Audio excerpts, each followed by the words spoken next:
Good morning, one and all. I'm over here at the lovely Tucson FoodShare / Tucson Food Not Bombs, and they have plenty inside for the food share this morning.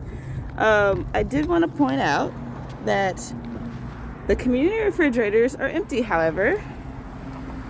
So if you have anything that you want to bring by that is community kitchen, community food safe, please do drop off some groceries because the community always needs it.